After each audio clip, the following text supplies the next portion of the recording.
এবারে চলে আসি এই সময় আমি কি কি টেস্ট করিয়েছিলাম। তো এখানে দুটো সবচেয়ে গুরুত্বপূর্ণ টেস্ট এই এই ট্রাইমেস্টারে করাতে হবে। ফার্স্ট ট্রাইমেস্টারের এন্ডে আর সেকেন্ড ট্রাইমেস্টারের স্টার্টিং এ এনটি স্ক্যানটা করিয়েছিলাম। 20 উইকস এর দিকে এসে আমি অ্যানুয়ালি স্ক্যানটা করিয়েছিলাম। এটাও একটা খুব বড় টেস্ট। ফুল বডির বেবির ফুল অর্গান গুলো এখানে খুব ভালোভাবে ডিটেলসে এখানে চেক করা হয়। অ্যানুয়ালি স্ক্যান করা 2 সপ্তাহ পরে আমি ফিটাল ইকোটা করিয়েছিলাম। ফিটাল ইকো টেস্টটা কিন্তু ম্যান্ডেটরি নয়, কিন্তু ডক্টররা এখন মোস্টলি সবাই এই টেস্টটা রেকমেন্ড করে। ফিটাল ইকো টেস্টটা হয়েছিল আমার 23-24 উইকস এর দিকে এসে। এই সময়ে কিছু ব্লাড টেস্ট আমি করিয়েছিলাম। ব্লাড সুগার, হিমোগ্লোবিন, থাইরয়েড এই 3টে টেস্ট প্রায় 1 মাস ছাড়া ছাড়া করাতাম।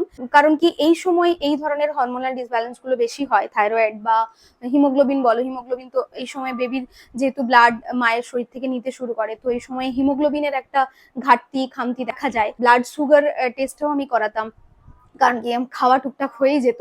সেই জন্য আমি এই 3টে টেস্ট প্রায় রেগুলার করাতাম আর রেগুলার বিপি চেক করে নিতাম বাড়িতেই।